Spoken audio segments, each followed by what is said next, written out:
Right, how are we doing, guys? I'm just gonna be recording a quick video about the gold trade which I got earlier.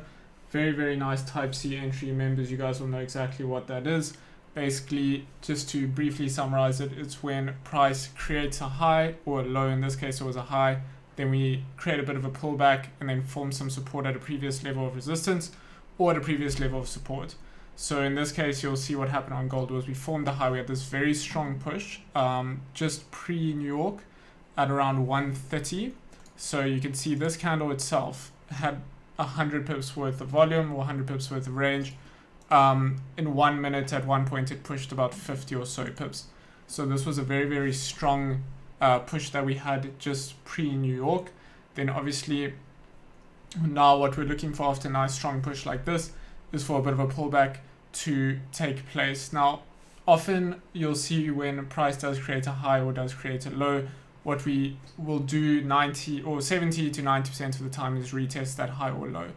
The opportunities we look for to catch those retests come when the high or the low is created, and then the pullback creates clean candles down or up, obviously just depending on whether it's the high or low that's created. And then we are able to capitalize on that opportunity when we're presented with the clean trading range with those clean candles. So you'll see with the example I'm about to show you, and this was the trade taken today on the 24th of March 2022. So let me show you exactly what happened. So you can see we created that high price on the very next candle. This was the market open, came down, and we came to a previous level of resistance. You can see that we had this resistance level, created the high, price came back down after we had broken out like that, and we retested this level of resistance. Now, what we're looking for once creating this high is for price at this point now that we've created this clean move down is to create a nice strong support candle. So what that's going to do is turn our resistance level into a support level, and that's basically your break and retest. So we would be retesting this area over here, forming support, and we are looking to scale into entries above our support level once that's been formed. We also want to see some candle confirmations with the support candle. We obviously want to see that it's a nice strong support candle, so a nice strong bullish candle. Ideally, we wouldn't have the candle breaking the pullback low. However, in this case, I think it did actually break the low, but it still formed a nice strong candle, indicating that there is good buyers presence in the market. So I'll play it on and we can see exactly what happened here. You can see we wicked down into this previous level of support, rejected that, and we ended up forming some nice strong support. It's a nice strong bullish candle on a previous level of resistance. So there is our break and retest completed. Now, what we look for with this Type C entry, members, you'll know, is some minor resistance within this support which is formed. You'll see normally that's looked for on the 5 or 15 minute time frame. You can see in that 30-minute candle we have some resistance at that level. So what we're now looking for is for price to either create a stronger resistance, so let's say a 15-minute candle resistance, or we are just looking to break this 30-minute candle high, and that's going to obviously be our indication or our entry level which we're looking for. So what I now wanted was for this new 30-minute candle to wick down, providing us with a lower time frame sort of retest, or also providing us with a stop loss level. So my stop loss was going to be placed at the low of this new 30-minute candle, and my entry level was going to be at the break of this 30-minute candle high. Now, not as price broke, but it was going to be about a pip or a pip to 2 pips above this level. So where my position, I'll put it up on the screen as always for you guys, but let's just say it was roughly around this level over here. So where I was aiming for price to retest was obviously the high which we had created, and now you'll see the stop loss level would be determined by this next upcoming 30-minute candle, and this is somewhat what our position is going to look like. So the idea behind price obviously retesting this high is we had created the high, created a clean move down, now we had formed some support, and that is our break and retest, and now we are anticipating price to retest this high based on the fact that we have clean candles to the left. So that's clean trading range, nice clean price action. Now we shouldn't have a problem with retesting this high. So what I'm looking for is for price to get up to about 1957. So you'll see what happened was this next 30-minute candle wicked down. So that provided us with our stop loss. It was a very big stop loss. It was about 34, 35 pips, the stop loss level. Price then obviously triggered if you had a buy stop set, it would have been a buy stop. I actually ended up market executing this entry and price moved very, very nicely. Now, of course, we're going to drop down to lower time frames to see what the lower time frames are showing us, and also if there were areas where we possibly would have looked at closing some of our position. So you can see very clearly here, the following 15-minute candle actually didn't enter us. It was the next 15-minute candle. And what we saw on the previous 15-minute candle was a resistance formed. We did not break the high of the previous 15-minute candle. We then came and formed this very strong bullish candle. This bullish candle didn't even have a bottom wick, which, as we know, is quite unusual. Most candles have a top and a bottom wick. This 15-minute candle did not have a bottom wick. However, we had still been provided our stop loss level by the previous 15-minute candle, which did wick down, which was also the 30-minute candle's lower wick. As you can see, that was the lower wick on the 30-minute candle.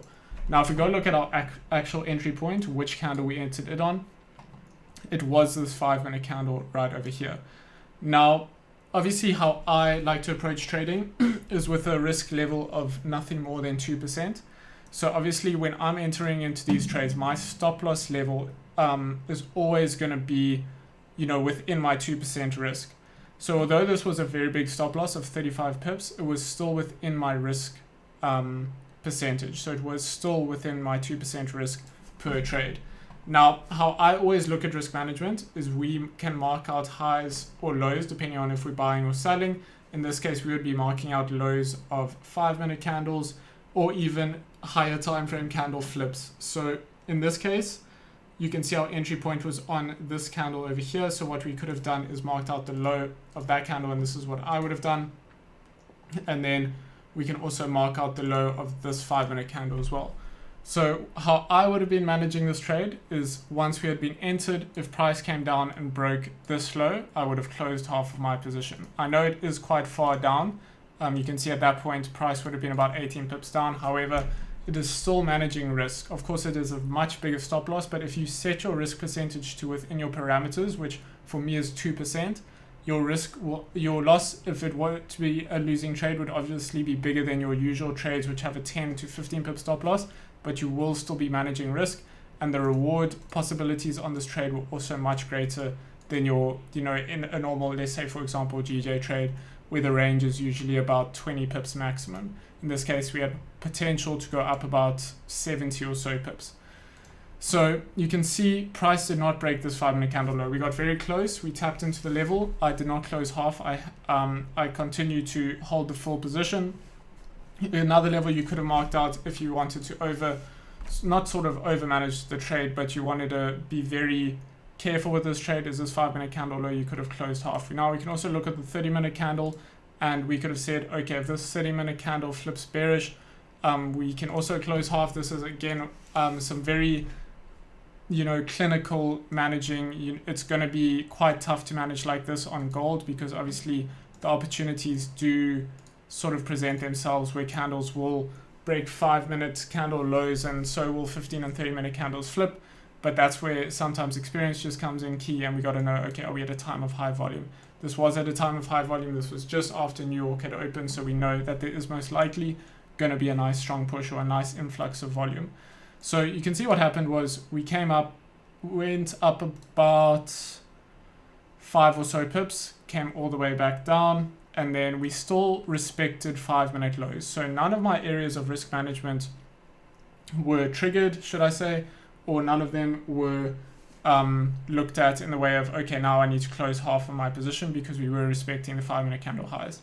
And again, when we look at candle confirmations and candle formations, if we are looking to buy, we always want to see candles be respecting lows and breaking highs. That is an indication that there are buyers in the market.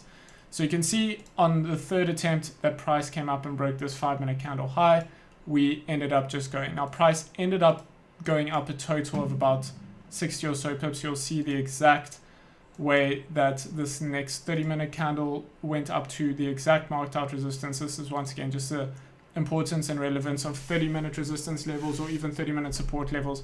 You can see how we moved on the 5-minute time frame. Price came all the way up. I ended up securing my first partials, so about 85% at about plus 17 or so pips. Secured my second position at about 47 or so pips.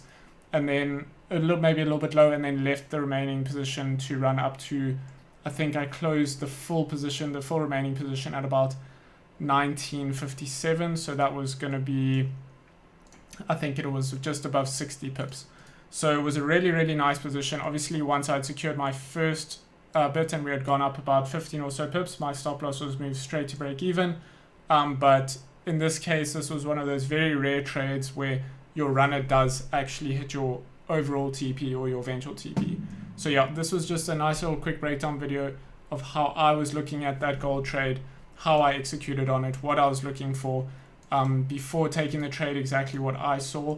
And once again, guys, whenever we create a high or low, just keep this in mind that if we do create a clean pullback and then form some support or resistance, there's a very, very good chance that we are going to retest that high or low. And this is just the perfect example. So I hope that you guys found this helpful. And yeah, I'll see you guys. The London live streams continue tomorrow as per usual. And have a great, great rest of your day.